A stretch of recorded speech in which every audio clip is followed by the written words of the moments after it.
Hello there and welcome to the FlickDramatizer demo video. So when you first load up the software here, we have two different project types. We have the easy video editing, and then we have a more advanced if you want more controls and more editing options. I'm going to go ahead and jump into the wizard here for the easy to get started and show you exactly what it looks like and how it works. Now the first thing we want to do is add either an image or a video. Now the software works great for both of them. So for the main video or image, and we also have a transparent foreground that we can use. So I'm going to get started with an image for now. So I'm going to click here to upload my image. And what I have selected is just a sample logo that I want to add some effects to it. Now we can also add some audio if we wanted to.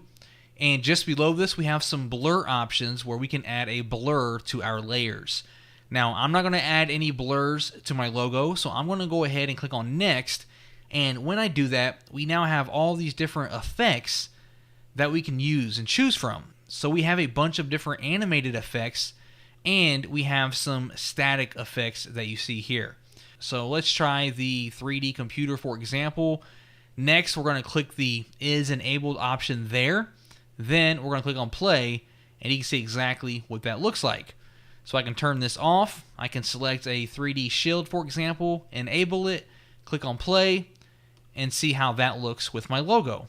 And of course, we can enable more than one. We can do the 3D shield and the 3D computer and play that and see how that looks. So as you can see, we have a bunch of different ones to choose from. We have snow, for example. We can see the snow falling down, and you just scroll down here, and we have a ton of different effects that we can easily add to an image or even a video that we have. So this one here, drawing paper, for example, looks pretty cool, right? Pretty cool stuff that we can add to our projects that we're working on. And if I show you some of these static ones, let's go ahead and do this one here, a distort, enable it, click on play, and we can see what that looks like. Now each one that you select, you're going to notice on the right hand side, if I go back to my animated and I click on this one, for example, underneath each one, you're going to notice we have options to further edit that effect. So if I select iVision 1 and click on play, we can see what that looks like right now.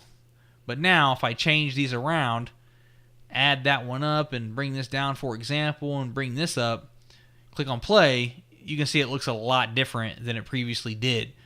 So each option and each effect has its own set of options beneath that we can customize even further. Now, once you have something that you like and you want to export it and save it, say I want to work with this one, for example, I'm going to click on Next. And to actually render our video, I can choose the frame rates, the video resolution, if this is going to be a transparent video or not, give it a video name, and then I can click on Render Video and save it to my computer. Now, that's the basic wizard demo. I'm going to click on To Advanced at the very top here and switch to the advanced mode. And as you can see, we have our same options here on the far left-hand side. But for the advanced mode here, on the far right-hand side, we have a bunch more options to fully customize the project that we're working on. So I click on play. We have the same filters selected, but now I can move around my images, my videos, and all those extra settings that we didn't have inside of the basic wizard.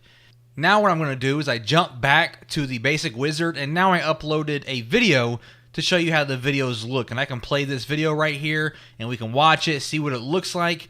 Down here at the bottom, I'm going to go ahead and click on Next, and that's going to bring up our effects again. So we have, for example, this 3D shield, and as my video is playing, we can see exactly what that's looking like, okay? We have our 3D mist, and as you can see, it adds a lot of cool effects to our video to really spice it up and make it 100% unique. Got this cool one right here I like, is the blood on the screen. I think that one's pretty cool. And at the top here, I'm going to switch over to the static and show you, again, we have a ton of these we can choose from. I'm going to go all the way to the bottom here. Let's go back up a little bit. And if I select this one, for example, we can see exactly what that looks like. So let's go ahead and turn these off for now. I'm going to head back to the animated, for example. And I'm actually going to go ahead and click on the switch to advanced here to show you with our video, it's still the same. We still have our animated options and static options on the far left that we can select, like that there. And then on the right hand side, once again, we can move our video around. So if I adjust the video here, as you can see, it changes how it looks inside of our preview. So we can adjust that, and we can offset it, completely move it around, and we can do the same thing with the images, just like we're doing with the video here. And if I wanted to select one of these, this one for example, and I wanted to adjust these settings, at the very top hand right, I can click on Effect Settings, and I can change those here. We can turn the speed up, the intensity up, and so forth. Alright, so here we are back on the main screen, and I want to talk to you about and show you one more thing before we finish this video, and that's going to be your overlays. Now, I showed you all the different animated effects that you can add to your video or your images, and now I want to show you the transparent overlays. So just underneath the main video option that we have here, I currently have my video uploaded. We can choose a transparent foreground, and that can be an image or a video. So I'm going to click on video and upload a transparent video that I have. And once that uploads, you can see it says, do I want to set that video as my foreground? So I'm going to click on yes. And once I do that, you can see that we have this transparent animation playing on top of my video. Now this can be used for anything, images and videos. You can have transparent arrows pointing down, things like this here, raindrops coming down the screen, pretty much anything you can think of. This just allows you to add that extra overlay to really spice up your content. So once we have that uploaded, we can click on next, and of course we can add our different options here just like we could originally. So we can come through here, we can see what these look like, and everything that you select here is still going to be applied to your main layer, but not the foreground, as you can see here. Alright, so those are the different options, effects, and overlays that you can implement into your FlickDramatizer projects.